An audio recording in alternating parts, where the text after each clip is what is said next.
selaku dosen pengampu dari mata kuliah Bakteri dan Mikrobiologi.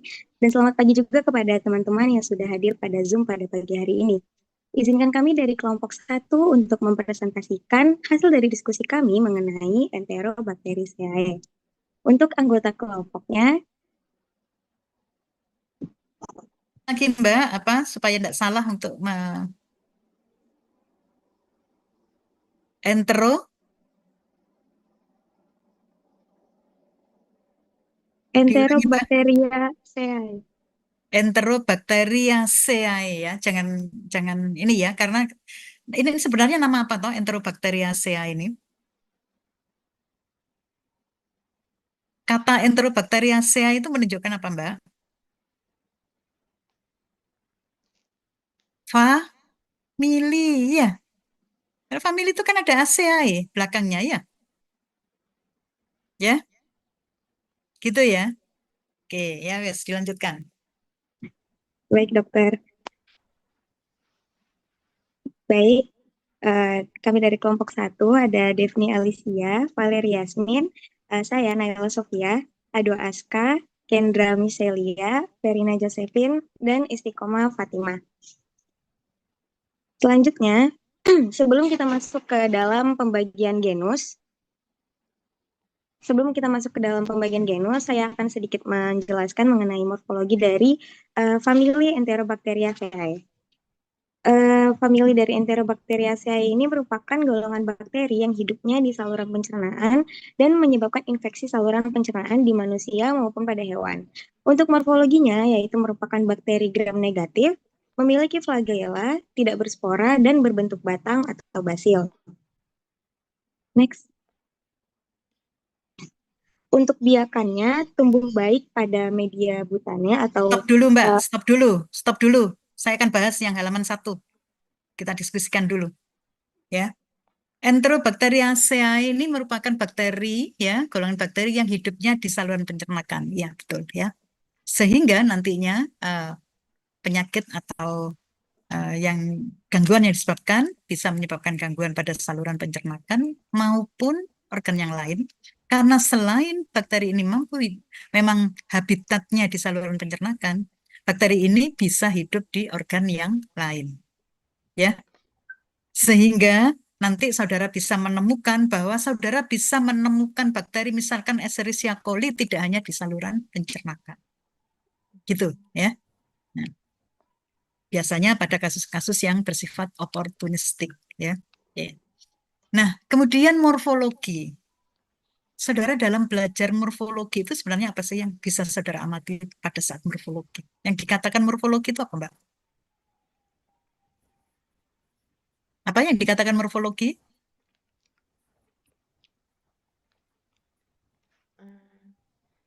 Loh, ayo yang lainnya juga bisa itu menjawab apa yang dimaksud dengan morfologi.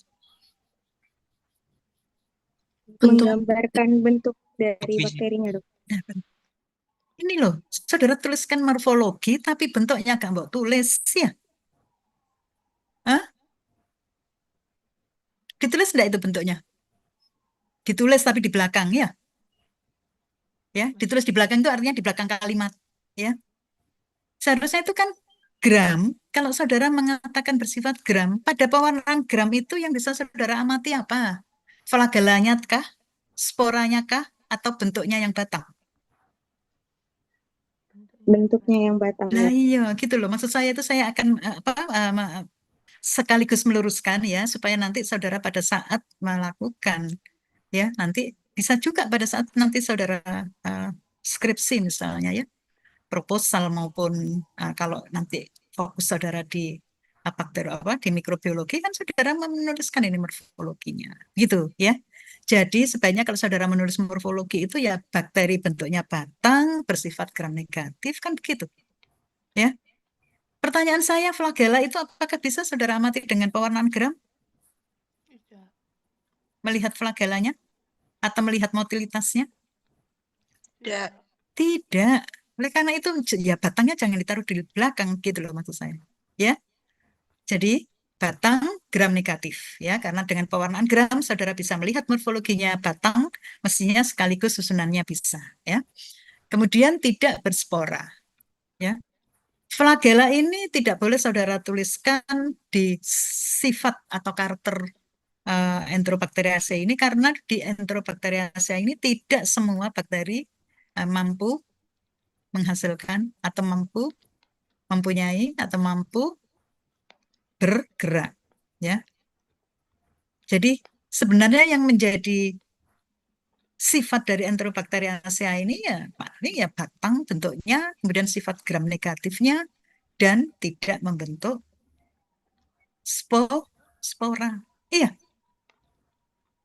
ya semua genusnya itu seperti itu, karena ya itu boleh saudara sampaikan pada karakternya, gitu ya. Sedangkan flagela atau sifat motilitasnya tidak boleh saudara sampaikan karena ada yang motil dan ada yang non motil, gitu ya. Oke, lanjutkan. Baik, saya izin melanjutkan. Untuk famili dari Enterobacteriaceae ini tumbuh baik pada media butane atau Meconicae agar atau MCA, dan bisa menguraikan karbohidrat menjadi asam dan gas, dan bisa juga membentuk nitrit dan nitrat. Masih ada sifat yang lain di halaman berikutnya? Dari sifat biakannya ini? Oh, tidak ada. Oke, saya bahas dulu kalau begitu. Itu coba saudara tuliskan, itu apa itu? Media butane itu apa?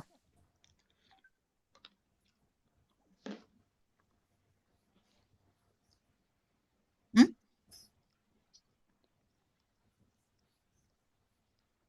Apa media butane?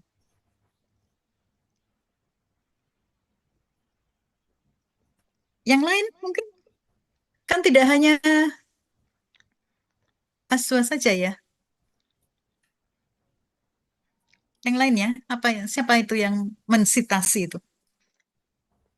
Mungkin saudara bagi-bagi boleh, silahkan. Tapi apa itu yang dimaksud? Kan itu yang mau saya, supaya nanti betul-betul yang saudara sampaikan itu adalah mempresentasikan bakteri ini. Bintang, tahu apa yang dimaksud dengan media butane?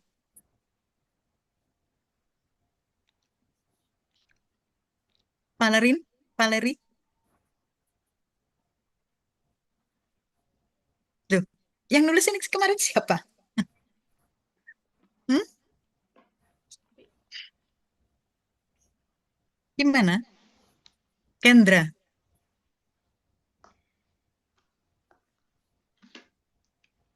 Loh, saudara mensitasi dari mana toh ini? Ada media butane ini.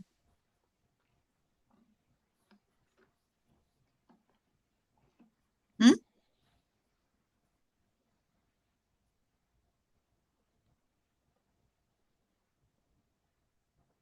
Loh, siapa ini yang bertanggung jawab nih?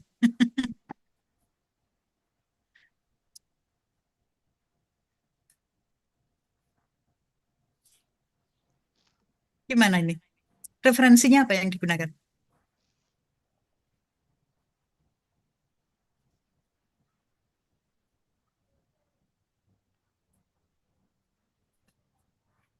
Loh, terus gimana macet ini jadinya? Hmm?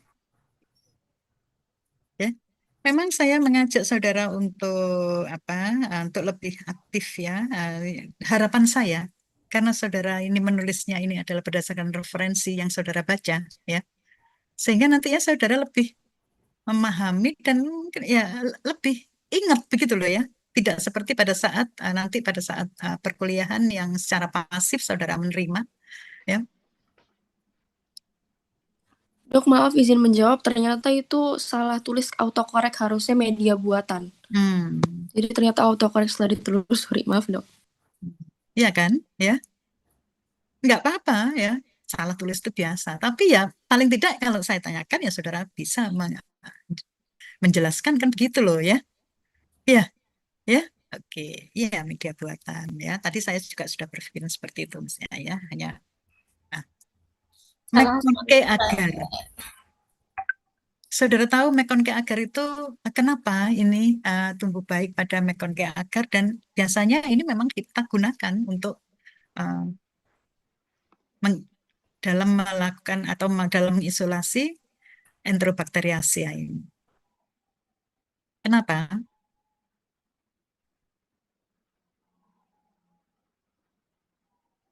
Karena di Mekongke agar itu yang merupakan media diferensial, saudara bisa membedakan apakah bakteri yang saudara tanam koloni yang tumbuh itu merupakan bakteri yang mampu memfermentasi laktosa atau tidak. Karena dari beberapa contoh genus yang saudara pelajari yang mempunyai peran pada dunia kedokteran hewan nanti itu, ada yang mampu memfermentasi laktosa dan ada yang tidak mampu memfermentasi laktosa. Gitu loh. Ya. Ya. Sehingga saudara ya untuk mengidentifikasi yang pertama ya ini dulu ya boleh saudara kerjakan ya. Nanti ada beberapa genus misalnya genus Escherichia itu merupakan bakteri yang mampu memfermentasi laktosa sehingga pada Mekongke agar saudara akan menemukan koloni yang berwarna pink. Bakteri Salmonella ya yang sama-sama juga hidup di saluran pencernakan ya. Bila saudara tumbuhkan pada Mekongke agar, karena bakteri ini tidak mampu memfermentasi laktosa, maka koloni yang tampak adalah tidak berwarna atau colorless. Gitu loh. Ya, oleh karena itu kenapa media yang saudara gunakan ini terlebih dahulu. Begitu ya. Selanjutnya nanti saudara boleh menggunakan media selektif yang lain untuk mempermudah melihat karakter dari koloninya. Oke. Menguraikan karbohidrat menjadi asam dan gas. Ya. Iya, memang ini bisa dikatakan, tetapi kan tidak semuanya karbohidrat kan begitu. Ya, karena contohnya itu lagi ya. Laktosa, ternyata tidak semua mampu memfermentasi laktosa kan begitu ya. Tetapi kalau dia memfermentasi laktosa atau menguraikan karbohidrat itu bisa membentuk asam dengan gas atau asam tanpa gas. Gitu ya. Oke. Ya, kemudian nanti bisa membentuk nitrit dan itu. Selanjutnya dilanjutkan. Baik, izin melanjutkan. Jadi untuk genus dari Enterobacteriaceae ini ada genus Escherichia, Aerobacter, Klebsiella, Proteus, Salmonella, dan Shigella. Oke, stop dulu. Saudara tuliskan di sana ya di layar itu pada media Mekongke agar dapat dibedakan dari kemampuan memfermentasi laktosa. Pertanyaan saya dari genus-genus ini mana yang mampu memfermentasi laktosa? Escherichia, dokter. Escherichia. Apakah hanya Escherichia? Klebsiella juga bisa. Apa? Yang mana? Aerobacter juga bisa, dok. Aerobacter. Kemudian apa lagi? Klebsiella juga, dokter. Klebsiella ya. Ada lagi? Tidak ya. Jadi dari 6 genus yang saudara angkat itu yang mampu memfermentasi laktosa adalah Escherichia, Aerobacter, dan Klebsiella. Sehingga pada Mekongke agar tadi apa koloninya yang sudah bisa saudara amati? Koloninya berwarna pink, dok. Berwarna pink ya. Sedangkan Proteus, Salmonella, dan Shigella merupakan bakteri yang tidak mampu memfermentasi laktosa ya. Sehingga koloninya tidak berwarna, dok. Berwarna atau yang disebut dengan colorless ya. Oke, lanjutkan. Baik, untuk genus yang pertama yaitu Escherichia akan dijelaskan oleh teman saya. Kepada Valerie dipersilahkan. Untuk genus Escherichia, next. Jadi Escherichia coli adalah flora normal pada saluran pencernaan manusia dan hewan. Untuk morfologinya sendiri, itu berbentuk batang dengan ukuran 0,5 kali 1 sampai 3 mikrometer. Terus untuk kemudian morfologi selanjutnya, mudah diwarnai pada gram negatif, mottle dengan terlihat flagella feritrik. Tidak memiliki kapsul, tidak membentuk spora, kemudian ada berbentuk individu atau monobasil, berbentuk pasangan atau diplobasil, dan membentuk rantai pendek atau streptobasil. Ya, jadi dari morfologi ini yang pasti adalah bakterinya berbentuk batang pendek, jadi bukan berbatang pendek. Tapi saudara boleh menulis bentuk batang pendek ya. Kalau hanya batang pendek itu enggak boleh saudara tambahkan ber ya. Jadi batang pendek kemudian gram negatif gitu ya menulisnya. Oke, kemudian dia motil ya. Kalau motil itu apa yang bisa saudara amati? Saudara melihat motilitas itu dengan apa? Mampu bergerak. Ya, dengan apa melihatnya itu? Kok tahu kalau bakterinya bergerak?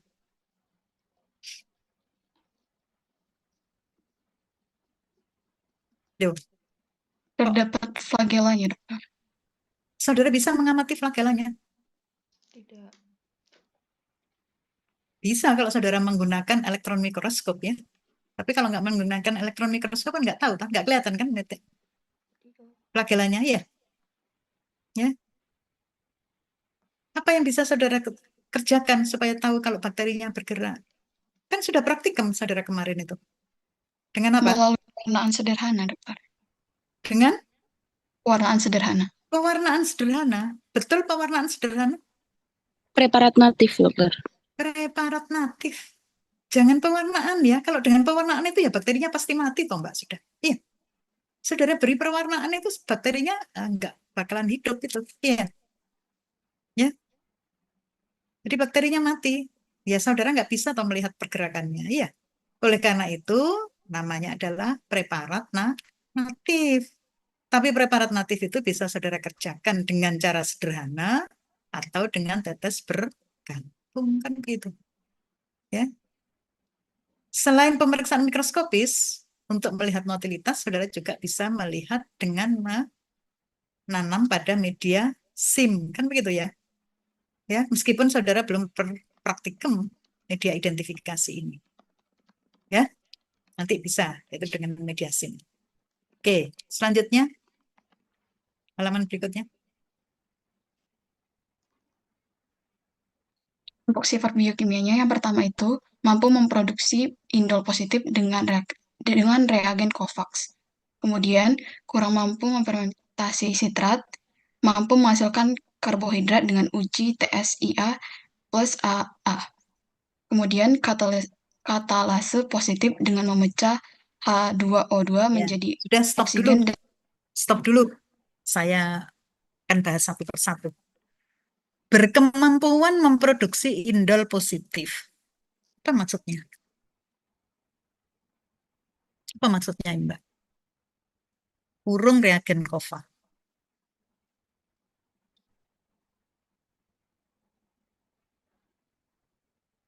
Apa maksudnya?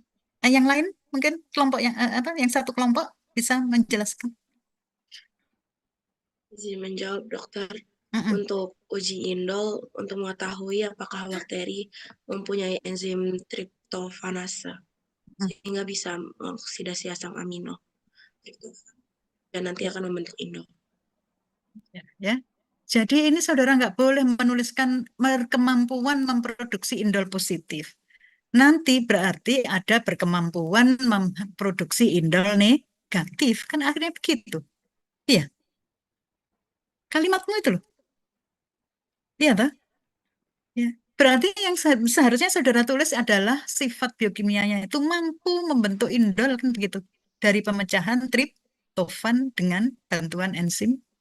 Atau bakteri ini mampu menghasilkan enzim yang mampu memecah triptofan tersebut. Kan begitu. Ya. Paham yang saya maksud? Ya. Paham, dok. Yaitu dengan menambahkan reagen COVAX. Ya. Ujinya itu di mana sih? Indol itu. Pakai media identifikasi apa? Apa tiba-tiba bakterinya kamu tambahkan reagen COVAX? Kan tidak. Ya. Tetapi harus saudara tumbuhkan dulu pada media yang disebut dengan sulfit indol motility. Gitu loh Mbak. Ya. Ya. Nanti baru setelah saudara inkubasi ya selama 24 jam 37 derajat Celcius itu baru saudara tambahkan reagen COVAX di sana nanti ya. Nanti kalau ada bentukan cincin di permukaan gitu ya seperti cincin bulat begitu Yang berwarna merah itu dikatakan uji indolnya positif. Ya. Ada gambar yang saudara sampaikan? Nggak ada ya? Nggak ada, Dok. Nah, nanti ke depan saya minta ya untuk yang presentasi, terutama yang karakter, tolong saudara tambahkan gambar supaya nanti kalau ada visualisasi gambar, teman-teman saudara lebih mudah untuk memahami. Gitu ya. Jadi sebagai contoh misalkan, oh indolnya itu loh positif kalau Escherichia coli itu kan begitu toh cirinya ya. Nah, seperti apa sih saudara melihat indol positif itu? Ya, ya, ada tambahkan di sana ya gambar media SIM ya yang kemudian saudara tambahkan apa reagen Kochva tanpa adanya cincin yang berwarna merah. Gitu loh Mbak ya, supaya lebih ya semuanya begitu ya nanti ya. Oke, kemudian kurang mampu memfermentasi sitrat. Sebenarnya ini bukan kurang mampu, tapi dia itu tidak mampu memang ya. Oleh karena itu Escherichia coli itu ujinya sitrat harus negatif. Ya. Nah, sekarang pertanyaan saya kalau saudara mengatakan uji sitratnya negatif itu seperti apa? Kan itu yang harus saudara pahami ya. Hah? Gimana? Apa yang bisa saudara kerjakan supaya saudara tahu bahwa ini adalah Escherichia coli yang tidak mampu memfermentasi sitrat atau menggunakan sitrat.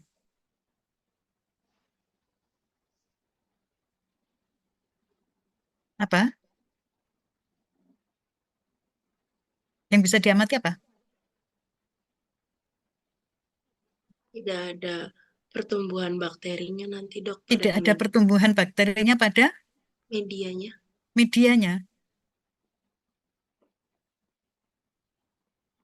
Medianya apa yang bisa saudara amati? Kalau tidak ada pertumbuhan bakterinya, terus apa? Medianya apa? Media sitrat itu apa sih? Simon Citrat agar. Iya, Simon sitrat agar itu berarti medianya seperti apa gitu loh Mbak. Jadi kalau kamu mengatakan bahwa tidak memfermentasi berarti medianya tidak berubah, kan begitu toh? Nah, kalau tidak berubah itu medianya berwarna apa gitu loh maksud saya. Medianya tetap berwarna hijau. Tetap berwarna hijau. Ya seperti itulah ya yang saya maksud. Sehingga saudara bisa menjelaskan ke teman-teman saudara, begitu loh ya. Ya, ini kan ajang untuk apa?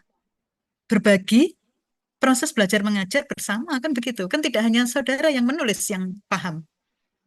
Gitu ya. Oke. Kemudian yang ketiga ya, mampu menghasilkan karbohidrat. Gimana ini mampu menghasilkan karbohidrat? Uji TSIA plus A garis miring A. Apa ini maksudnya? Lagi. Melalui uji TSIA itu, Dok, nanti dihasilkan berwarna hijau mengkilap, ditandakan mampu memfermentasi karbohidrat. Berwarna hijau. Iya, Berubah menjadi hijau. Ayo, saudara baca di mana itu? Ada referensinya yang saudara baca, TSIA?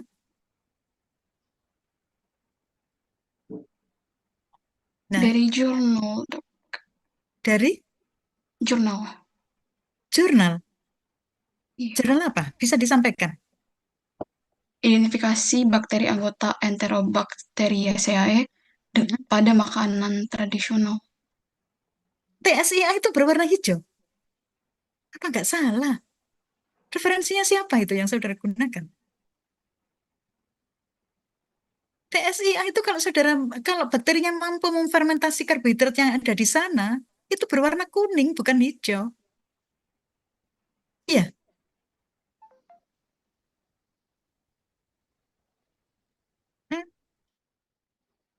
Coba nanti cari ya, cari referensi yang benar, ya.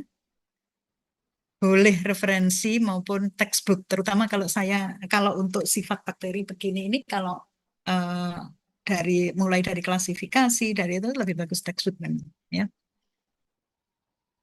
Ya. TSIA itu Mbak, medianya itu enggak ada yang berubah menjadi hijau, ya. Medianya itu awalnya itu merah kecoklatan begitu ya, jadi agak kecoklatan begitu ya. bisa dikatakan antara merah, antara kuning gitu ya, coklatan. Tapi bukan kemudian tampak kuning ya. Oleh karena itu kalau saudara tunjukkan gambarnya, itu saudara bisa memahami dengan benar ya. Jadi nggak ada yang hijau. Yang hijau itu ya justru sitrat itu yang hijau medianya ya. Ya. Tapi kalau dia positif berubah menjadi biru. Ya. Nah, seperti saudara menuliskan mampu menghasilkan karbohidrat loh. Apa betul mampu menghasilkan karbohidrat? Hmm? Kalau TSIA itu ujinya untuk apa sih? Mengetahui apakah bakteri itu mampu memecah atau memfermentasi karbohidrat yang ada di sana. Bukan menghasilkan gitu loh. Ya.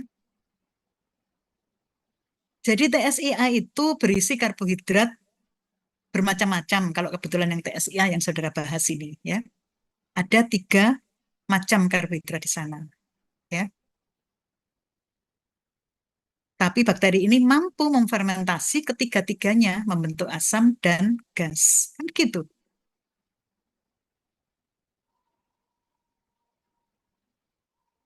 Gitu ya. Jadi tolong nanti kalau saudara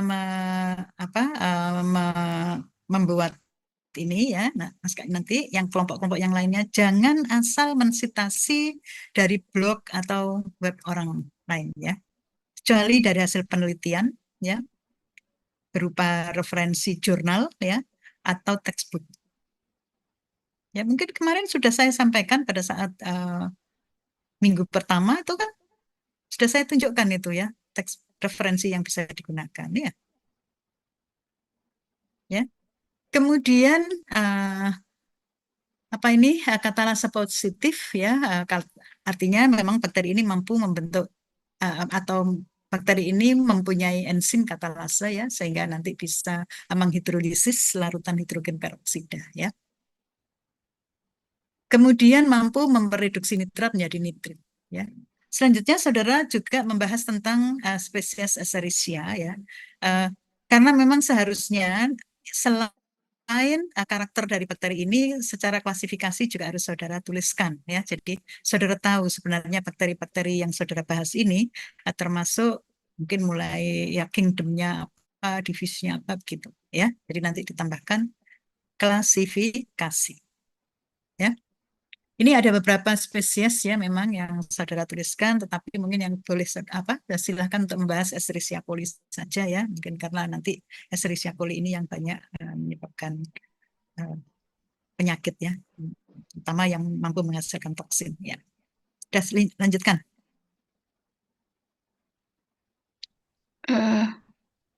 Selanjutnya ada spesies Escherichia coli, Escherichia aurensans, Escherichia peondii, Escherichia intermedium.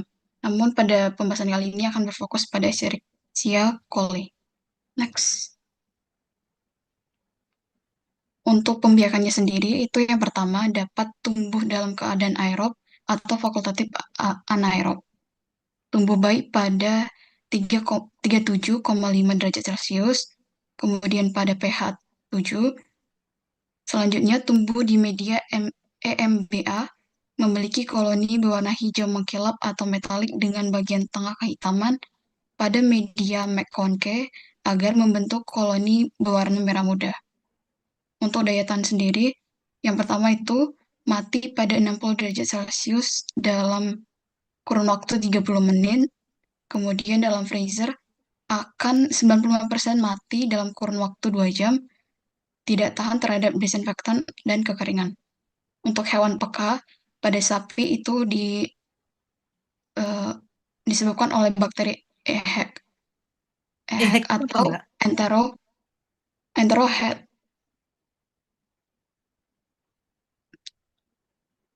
EHEC itu apa? Enterohemogaric Escherichia coli. Entero apa? Jadi pada bakteri ETX atau enterotoxigenic Escherichia coli. Kemudian pada kuda itu bakterinya Escherichia coli dengan menyebabkan sepsis neonatal. Pada kambing yaitu EPEC atau enteropatogenik Escherichia coli. Kemudian pada ayam APEC atau adesip. Ayo, kamu betul baca ada referensinya apa enggak? Kok bisa ada?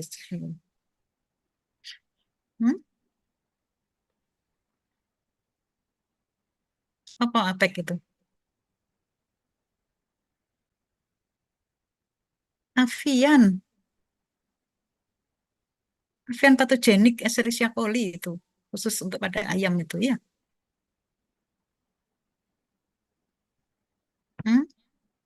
Iya dok. Ya, iya, makanya. Makanya referensinya harus yang ini ya, supaya nanti bisa menjelaskan gitu. Ya, lanjutkan. Saya rasa sudah nggak ada permasalahan di sini. Lanjutkan. Next. Untuk faktor virulensi sendiri yaitu pada antigen permukaan E. coli memiliki sedikit dua tipe Fimbria, yaitu tipe manosa sensitif dan tipe manosa resisten untuk membentuk pelekatan pada sel hospes.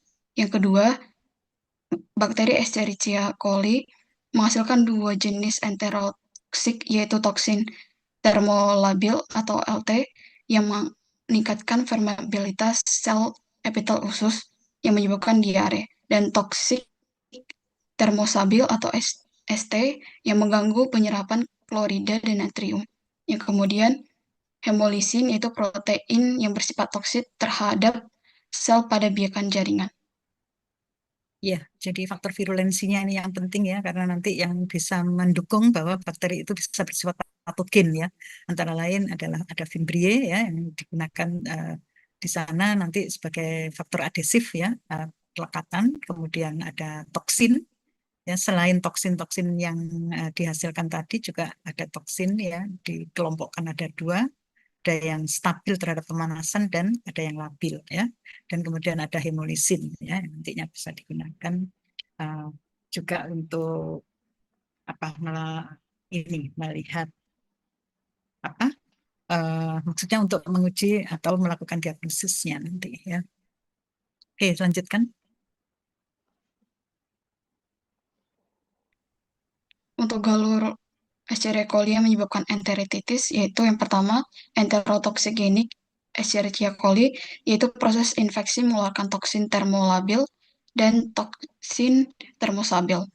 Kemudian enteropatogenik Escherichia coli, infeksi akibat menginduksi luka pada saluran pencernaan dengan cara merusak mikrofile. Kemudian ada adesif emerge Escherichia coli atau AEC. Kemudian ada enterohemorrhagic Escherichia coli yang menyerupai terjadi di EPEC yang menyebabkan luka pada usus yang mengikis mikrofili usus. Kemudian ada enteroinvasi Escherichia coli atau EIEC, infeksi yang disebabkan bakteri yang merusak mukosa usus. Iya, jadi pada dasarnya ini nanti toksinnya itu ada yang langsung merusak mukosanya ya. Toksin-toksin ini yaitu antara lain selain ETEC ya. ETEC ini memang menghasilkan toksin yang lain sehingga nantinya bisa apa ini menyebabkan faktor apa apa itu istilahnya ya, sehingga apa sih faktor stabil dan yang labil itu kan ini apa nantinya akan mempengaruhi peristaltik gitu ya, itu juga bisa ya. Jadi selain dia menyebabkan infeksi, menyebabkan invasi, menyebabkan kerusakan ya, karena nanti ada yang dia invasif ya, yang bisa menyebabkan dia masuk ya ke dalam mukosa dan menyebabkan kerusakan. Ya, lanjutkan. Kemudian berikut gambar dari Escherichia coli pada media MBA yang tadi dijelaskan akan menghasilkan warna kehijauan metalik dengan di bagian tengahnya kehitaman. Kemudian gambar selanjutnya ada gambar Escherichia coli pada media McConke. Nanti akan menghasilkan bakteri yang berwarna merah muda. McConkie-nya itu jangan lupa diberi agar ya Mbak ya. Soalnya itu kan Ya, padat, jadi McConkie agar ya. Karena McConkie itu ada McConkie agar dan McConkie brood ya. Oke, lanjutkan.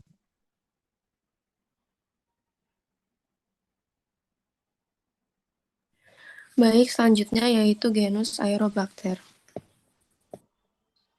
Next.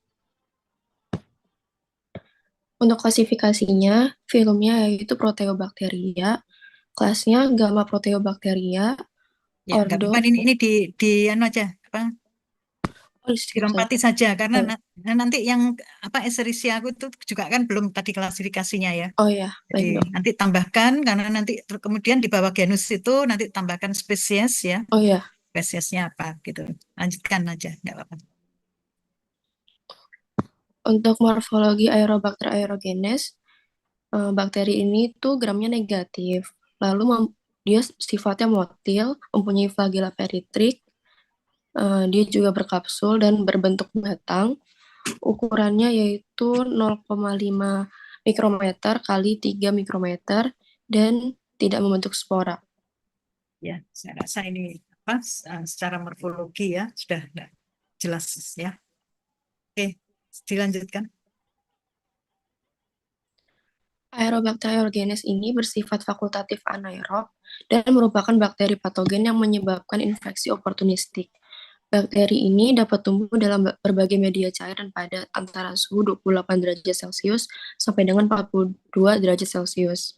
Bakteri yang telah terisolasi dari lingkungan luar dapat tumbuh optimal antara suhu 20 derajat Celcius sampai 30 derajat Celcius dan 18 derajat Celcius bila ditanam pada media yang disterilkan. Dapat dibiarkan di media SSA dan McConkie agar. Bakteri ini bisa ditemukan bersama Escherichia coli pada lingkungan yang sama, yaitu tanah dan air. Dapat digunakan sebagai indikator pada pemeriksaan air terhadap pencemaran feses.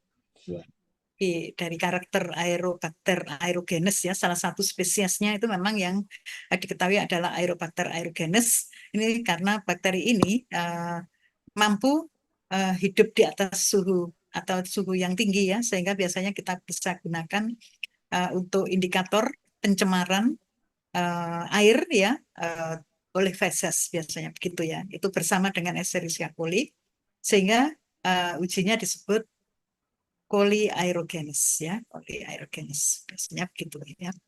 Dan bakteri ini selain pada McConkie agar juga tumbuh baik pada EMBA ya maupun SSA ya. Jadi dibaca lagi koloninya seperti apa ya. Oke, lanjutkan. Sifat biokimia dari Aerobacter aerogenes yaitu yang pertama tidak mampu memecah asam amino triptofan. Lalu yang kedua tidak mampu menurunkan pH menjadi asam dan mampu meningkatkan pH menjadi basa. Lalu Aerobacter aerogenes juga mampu memfermentasikan gula.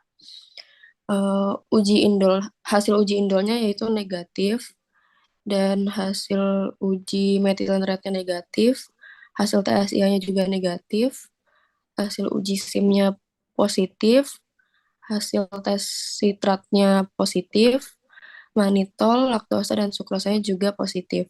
Ya, sebentar. Stop dulu. Ya, Saya mulai sifat biokimianya ya.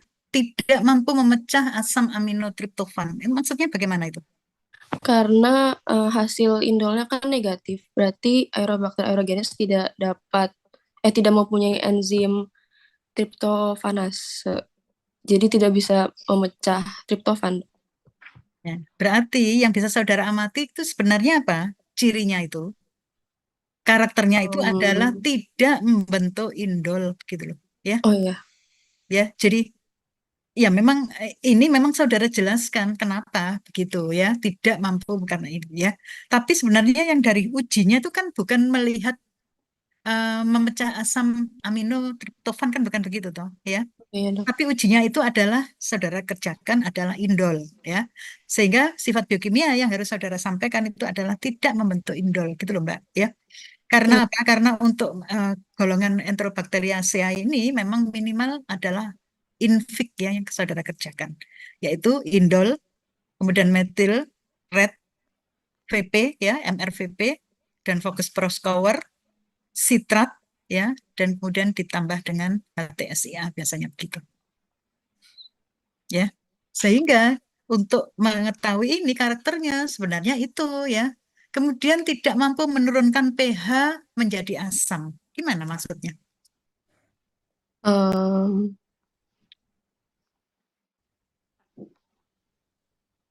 Adakah dari sifat yang tadi saya sebut itu merupakan indikator dari ini atau merupakan indikasi dari apa yang saudara sampaikan? em, Gimana? saya masih kurang research dok yang di bagian itu. Hmm? Masih kurang research di bagian itu. Iya, makanya kan saya gini loh, maksud saya itu saudara dalam membuat suatu eh, apa yang saudara sampaikan ini tidak hanya sekedar saudara copy paste gitu loh ya. Jadi supaya apa? Memang harapan saya itu kenapa saudara harus saya ajak untuk berpikir yang lebih aktif. Karena dengan begitu saudara mencoba untuk mengeksplor ya. Kan begitu toh ya. Saudara mencoba untuk mengeksplor referensi. Kemudian dari referensi itu yang saudara tuangkan di sini tentunya kan sambil difahami, mestinya kan begitu. Kan tidak hanya sekedar saudara hanya mensitasi dari eh, referensi atau mungkin yang saudara anggap referensi lah begitu ya. Gitu. Jadi ini adalah maksud saya untuk mengajak saudara untuk belajar gitu ya. Karena nanti pun ini apa?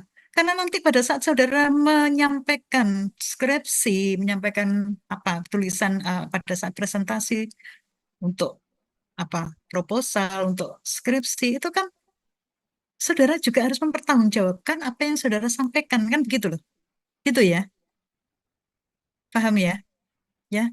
Ya meskipun ini memang ada ajang diskusi, tapi paling tidak kan saudara juga menyiapkan gitu loh.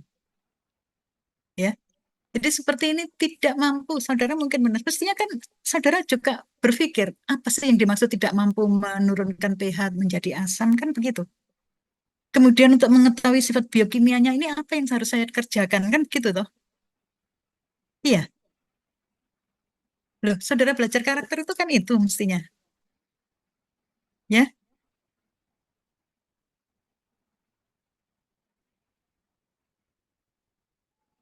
ya. Kemudian mampu meningkatkan pH menjadi basa loh. Apa itu maksudnya? Kan terus apa parameter yang bisa saya amati untuk melihat sifat biokimia ini, gitu loh, Mbak. Ya, untuk kelompok ini ya, saya saya harapkan seperti itu gitu. Ya, jadi saudara tidak hanya sekedar copy paste dari referensi yang saudara baca. Ya. Kemudian memfermentasi gula yang mana? Kan begitu. Apakah semua gula? Itu dok yang manitol, laktosa, dan sukrosa. Lah iya, ya kenapa nggak saudara tulis memfermentasi, tol, laktosa, dan ini. Kemudian apa yang di bawah itu apa itu? Yang mana dok? Apakah ini yang di bawah ini apa arti dari yang saudara tuliskan di atas itu? Iya, Iya dok. iya, Iya, merepresentasikan itu.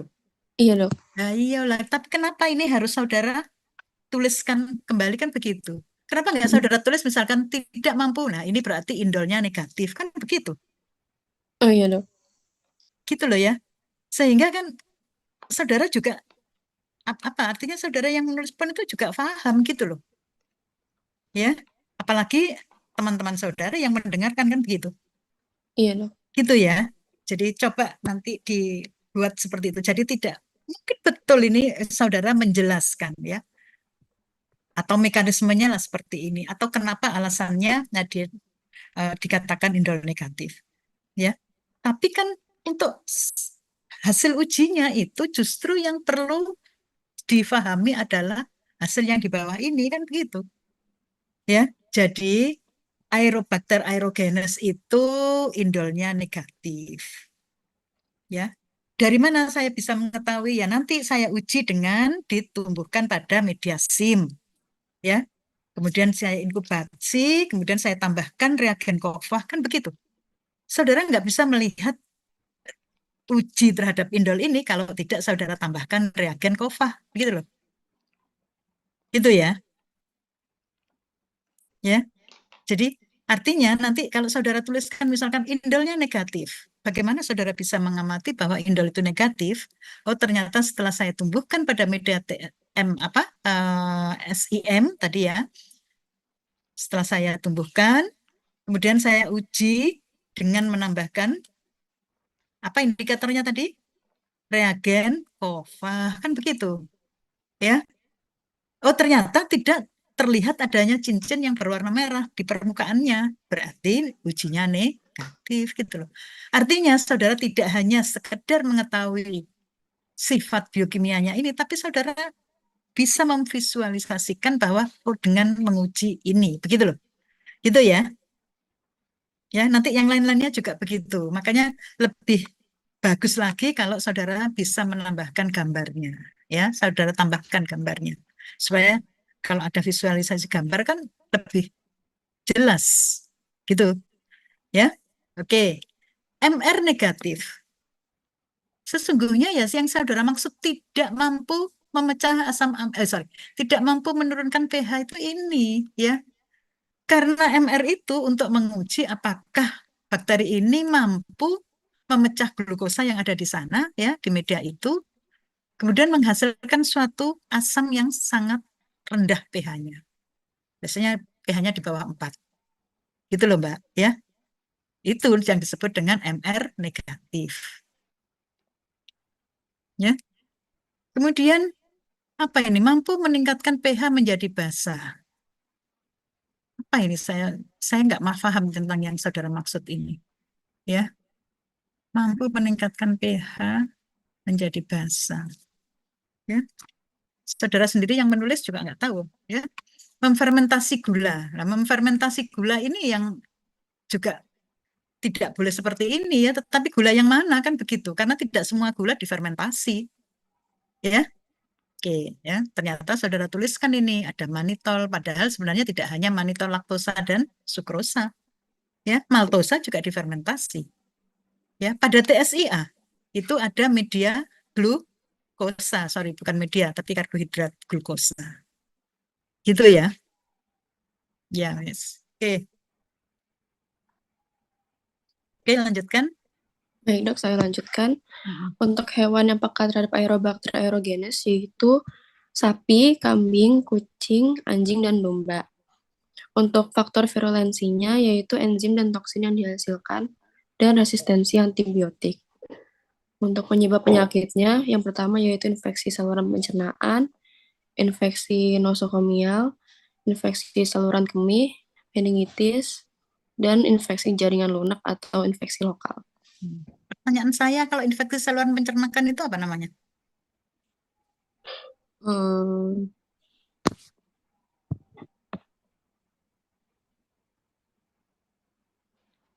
Ya. Mengapa saya tanyakan begitu? Karena yang saudara tuliskan ini ada meningitis. Meningitis itu apa?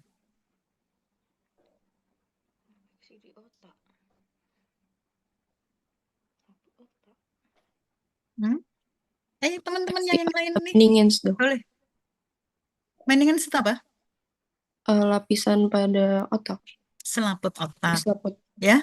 Jadi itu radang ya atau infeksi pada. Nah, ini ada istilah medisnya ya.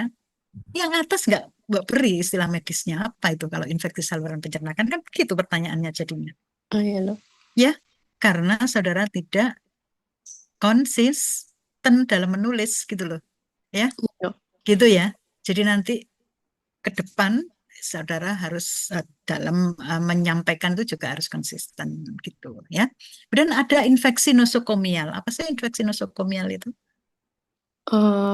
Kalau bakteri itu termasuk yang bisa menyebabkan infeksi nosokomial gitu dok. Jadi kan bakteri, jamur, sama... Loh, iya, tahu bakteri bisa, jamur bisa juga. Tapi yang dimaksud infeksi itu loh.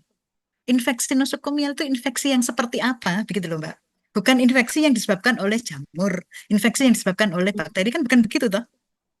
Iya dok. Ya iya, apa itu? Saya yakin ini sudah saudara pelajari kok, ya. Karena kemarin sudah ada hubungan antara saudara sudah belajar tentang hubungan mikroorganisme dengan host, ya. saudara temukan ini. Ada Di infeksi yang bersifat oportunistik ya, iya, ada yang nosokomial sifatnya, itu apa itu? infeksi nosokomial tuh setahu saya yang kayak interaksi dengan barang yang terkontaminasi gitu dok dengan bakteri tersebut. Nanti dibaca lagi ya. Yang lainnya, apa infeksi nosokomial itu? Infeksi yang diperoleh secara apa itu? Hmm? Ya, coba nanti dibaca lagi. Nah, ini yang saya maksud itu apa yang saudara tuliskan di sini, nanti saudara bisa memahami dan bisa menyampaikan, menjelaskan ke teman-teman saudara gitu loh ya. Sekali lagi saya ingatkan, jangan saudara hanya mengcopy saja ya, tetapi saudara harus mencoba memahami, mendiskusikan dengan teman sekelompok saudara lebih dahulu. Ya, oke, nanti dibaca lagi. Selanjutnya,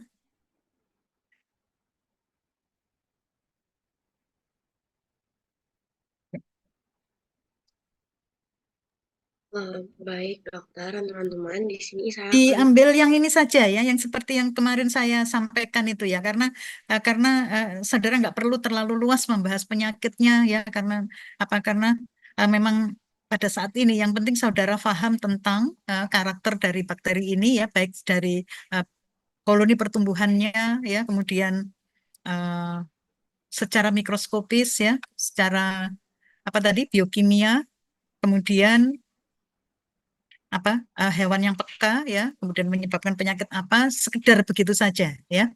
Dan tentunya bagaimana kepekaan dari sel bakteri ini, karena nantinya akan digunakan untuk pengendalian terhadap bakteri itu. Gitu saja ya. Saya rasa itu kok ya, jangan terlalu ini luas, tapi ternyata saudara juga nggak memahami kan gitu ya. Ya, oke, lanjutkan Klebsiella. Untuk morfologi Klebsiella sendiri, dia berbentuk batang pendek, memiliki kapsul, bersifat motil, dan tumbuh pada suasana aerob. Dia juga memfermentasi karbohidrat yang menghasilkan asam dan gas. Spesies yang akan dibahas di sini ada Klebsiella genitalium, Klebsiella paralytica, dan Klebsiella pneumonia. Next.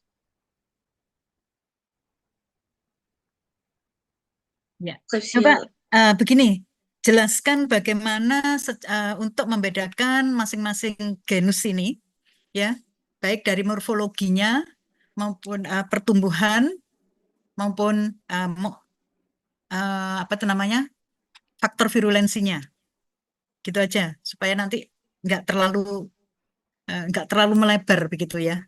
Karena begini loh, maksud saya itu kan boleh saudara menjelaskan seperti ini, tapi kan saudara juga harus bisa mengambil kesimpulan gitu loh ya. Ya, saudara menjelaskan panjang lebar ini, tapi untuk mengambil kesimpulan membedakan Klebsiella spesies ini aja ternyata masih bingung kan ya, kan nggak pas gitu loh maksud saya, gitu ya, paham ya? Ya, kalau yang lain-lainnya gini teman-teman saudara bisa membaca, tetapi pada dasarnya antara Klebsiella genitalium, Klebsiella paralytica ya dan pneumonia itu sebenarnya apa sih yang membedakan secara karakter gitu loh, ya, apa coba yang bisa saudara ini kan?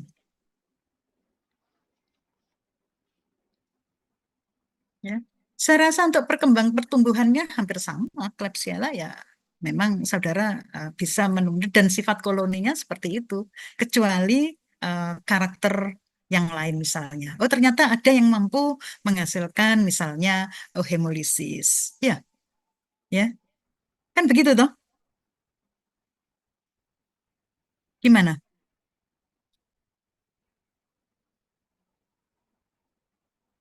Hmm? Karakternya itu ya hampir sama secara morfologi. Karena apa? Karena sebenarnya kalau dari satu genus ini, ya, masing-masing spesies itu secara fenotip saudara nggak bisa membedakan, ya. Oleh karena itu kenapa saudara harus menguji biokimia kan begitu, ya. Sehingga yang bisa saudara bedakan sebenarnya itu ya sifat biokimianya atau karakter yang lain ya. Seperti contoh misalnya tadi, oh ternyata bakteri ini yang Klebsiella ini itu mampu menghasilkan hemolisis ya dengan tipe beta misalnya. Oh ternyata Klebsiella yang ini tidak mampu memfermentasi karbohidrat yang ini. Gitu loh Mbak. Maksud saya itu begitu. Sehingga saudara itu langsung bisa memahami begitu loh. Ya, karena apa? Karena ini nanti semua saudara gunakan untuk melakukan diagnosis. Gitu ya. Paham ya? Oke. Ya. Saya rasa kalau morfologinya bentuknya batang ya, batang pendek ya, pokoit itu ya. Jadi kemudian sorry dari koloninya saja misalkan. Kalau di MCA ya pasti warnanya pink semuanya. Baik Klebsiella genitalium, Klebsiella paralytica. Nah, tapi kan ketiga spesies ini kan habitatnya saja loh berbeda, ya? Ya kan? Gimana?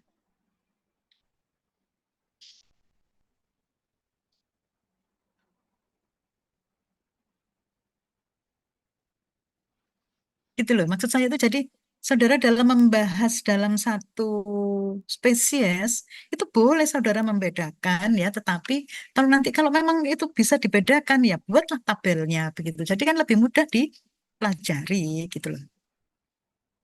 Ya, Baik, gitu ya. Oke. Oke, Klebsiella. Jadi pada dasarnya Klebsiella itu apa tadi? Dia koloninya bagaimana? Apa? Tumbuh baik pada media apa? Media apa, Mbak? tumbuh pada suasana aerob, Dokter. Media? MCA. Mekon agar ya. Apa koloninya yang tampak kalau media mekon agar? Gitu loh. Koloninya akan berwarna pink karena Nah, Klebsiella kan dapat itu. memfermentasi Ya. laktosa.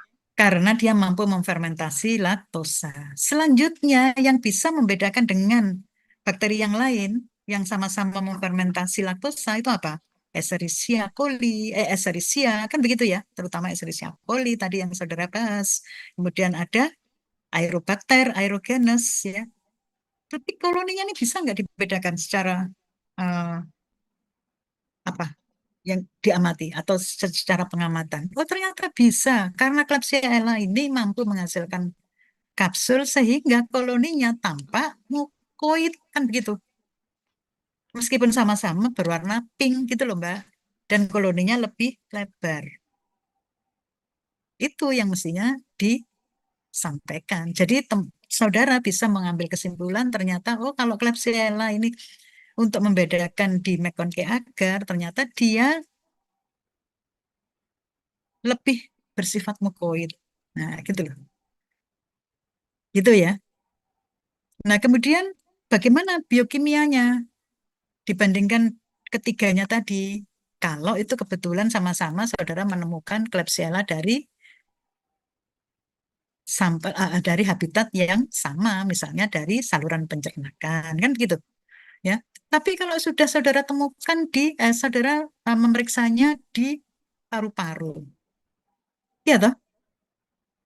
Tahu? Kalau paru-paru berarti pada kasus apa tadi? Pneumonia, iya toh? Ya, berarti yang di sana kan Klebsiella apa yang terutama? Yang Klebsiella pneumoniae. Klebsiella pneumoniae kan begitu. Iya kan? Paling ya ada paralitika mungkin ya. Tapi itu juga nggak terlalu ini ya. Kalau genitalium ya jelas nggak ada atau di paru-paru kan begitu loh. Gitu ya. Tapi tetap boleh saudara membedakan antara ketiga spesies ini itu di mana perbedaannya. Gitu ya. Oke, selanjutnya coba langsung ke genus yang lain. Apa? Ya, Proteus. Nah, ini nanti Proteus itu yang penting saudara bedakan adalah antara Proteus, Salmonella, dan Shigella. Kan begitu mestinya. Ya, karena ketiganya ini bisa saudara identifikasi, diisolasi dari saluran pencernakan. Ya, Sehingga saudara harus membedakan karakternya bagaimana supaya saudara bisa mengetahui bahwa sebenarnya penyebabnya adalah Proteus, Salmonella, atau Shigella, kan begitu. Ya. Pada media selektif ternyata sama-sama, pada media diferensial ternyata bakteri ini sama-sama apa? Tidak memfermentasi laktosa, sehingga saudara nggak bisa bedakan koloninya, kan begitu. Ya. Oleh karena itu, saudara harus tumbuhkan pada media selektif. Media selektif misalnya yang saudara gunakan SSA. Apa yang terjadi? Baik Proteus maupun Salmonella, saudara temukan adanya koloni yang berwarna hitam. Karena apa? Karena mampu menghasilkan H2S. Kan gitu. Gitu loh. Ya. Sehingga saudara bisa membedakan. Kalau misalkan saudara mau identifikasi Shigella, ya berarti karakternya harus menemukan koloni yang tidak berwarna hitam. Kan begitu.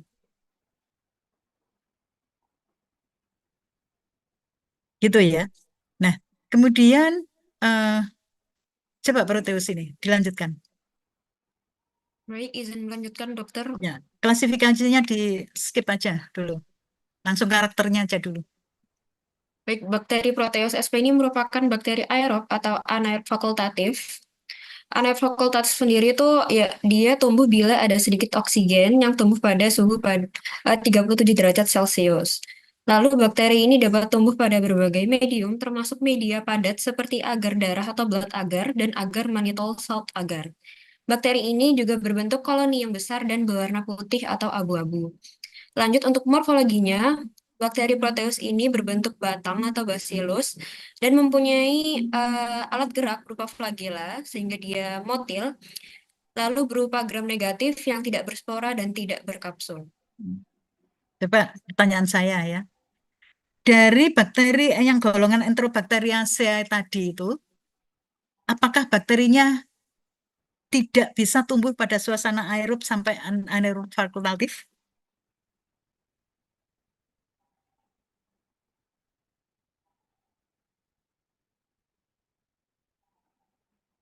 Kan semuanya itu ya bisa tumbuh ini pada kondisi ini, kan begitu.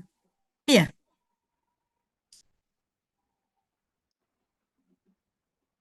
Ya, Dok. Nah, ya. Nah, seperti ini itu mestinya nanti saudara tuh sampaikan pada seperti tadi loh, kan saudara tuh sampaikan itu yang awal itu. Ya. Enterobacteriaceae. Oh, pertumbuhannya kondisi aerob sampai anaerob fakultatif.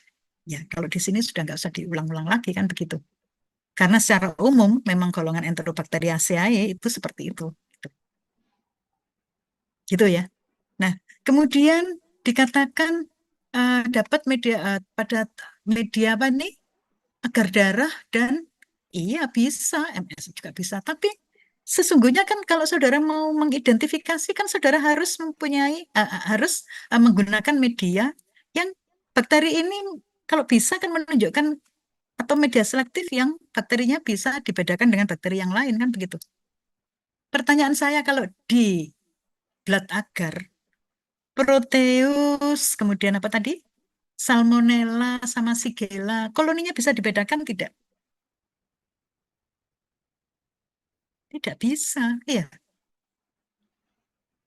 Ya, yang bisa saudara bedakan apa? Ya harus ditumbuhkan pada media selektif, kan begitu. Ya, sehingga nanti untuk isolasinya itu coba dicari media selektif yang lain. Kalau media-media ini bisa di nutrien agar aja bisa tumbuh, kok kan begitu. Ya, gitu ya. Jadi kalau nanti membuat ini, maksudnya apa? Membuat karakter itu dicoba yang apa? Dicari ya referensi yang karakternya itu bisa membedakan dengan bakteri yang lain, begitu. Sehingga saudara memang nantinya bisa digunakan untuk melakukan identifikasi, gitu loh, Mbak. Iya, ya. Sebagai contoh misalnya, saudara gunakan media SSA. Bisa saudara bedakan dengan Shigella? Bisa.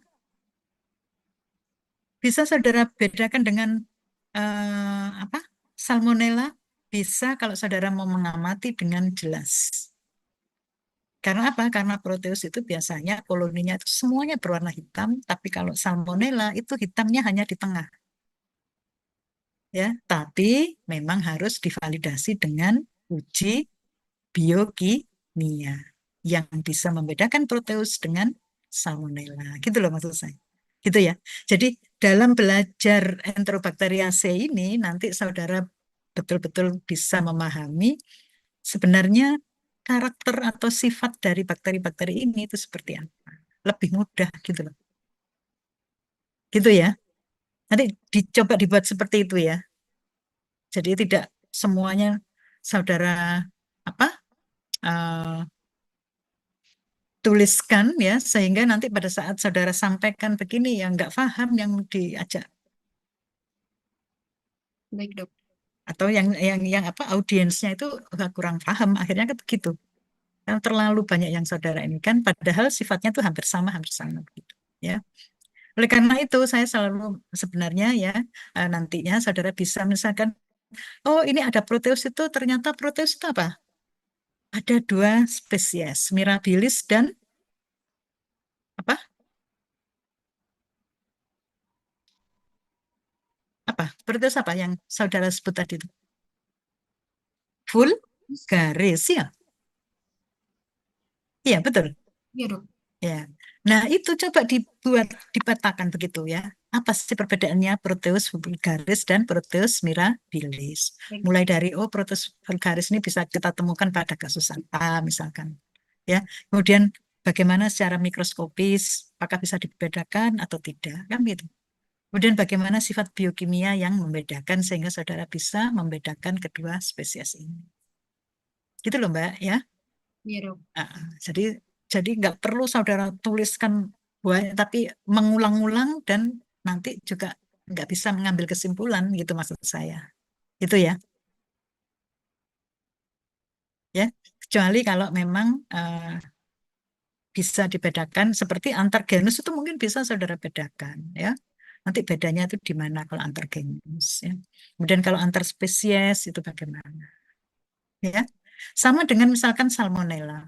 Salmonella itu ternyata kan banyak sekali ya.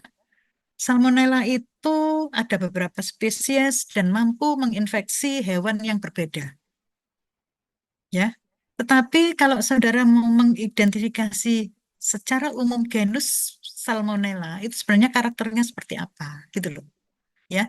Selanjutnya kalau dari masing-masing spesies ini yang membedakan itu sifat apa gitu loh, Mbak. Gitu ya. Ya. Sama dengan pada Shigella.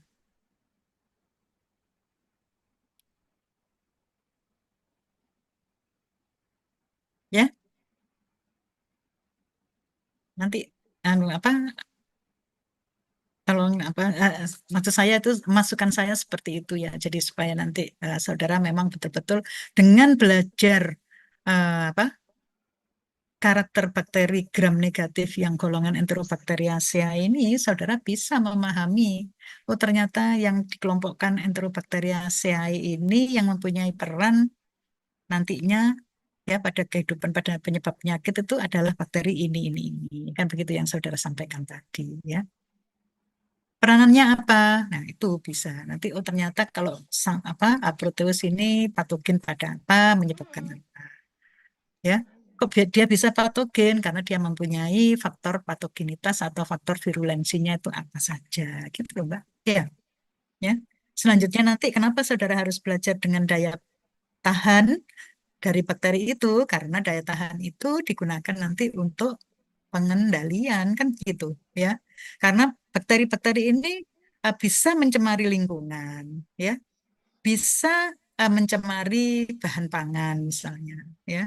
Sehingga kalau bahan pangan kan nggak mungkin saudara harus mengendalikan dengan desinfektan ya atau iya. Kalau misalkan bakteri ini ternyata mencemari daging misalnya. Apakah dagingnya harus saudara desinfeksi? Kan tidak.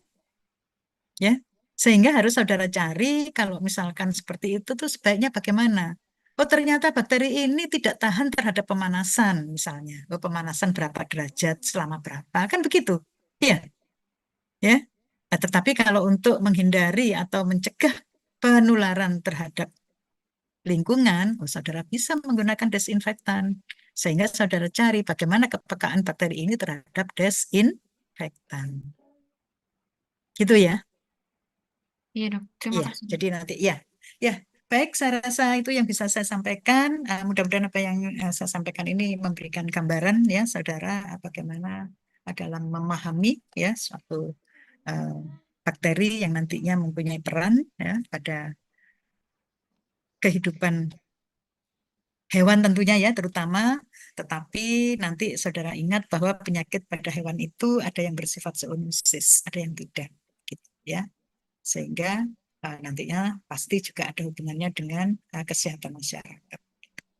Ya, saya rasa saya sudahin dulu ya. Nanti bisa ya nanti untuk kelompok 1 ini bisa dibuat tabel begitu ya yang lebih mudah ya supaya nantinya yang bisa dibagikan ke teman-teman saudara untuk mempermudah mempelajari ini, gitu ya. Siapa ini ketuanya tadi? Ini siapa ketua ini ya? Saya dok izinnya. Siapa? Devni dok. Oh, Devni ya. Ya nanti dibuat begitu ya Devni ya. Oh baik dok. Ya, supaya nanti lebih mudah untuk memahami karena banyak sekali bakterinya ini ya. Kalau saudara tidak ya istilahnya tidak bisa membuat yang sistematis nanti malah sulit untuk belajarnya gitu. Baik Ya, dok. oke ya. Baik, terima kasih atas perhatiannya. Saya juga sudah menyita waktu saudara ya, hampir setengah jam. Mudah-mudahan apa yang kita diskusikan ya, kita bahas hari ini bisa memberikan paling tidak gambaran ya kepada saudara dan tentunya saudara lebih banyak bisa membaca lagi ya atau untuk memperkaya gitu ya dengan ilmu ini saudara bisa mengeksplor lagi begitu ya. Wabillahi taufik wal hidayah. Assalamualaikum warahmatullahi wabarakatuh. Selamat pagi. Waalaikumsalam. Waalaikumsalam warahmatullahi wabarakatuh. Terima kasih banyak. Terima kasih.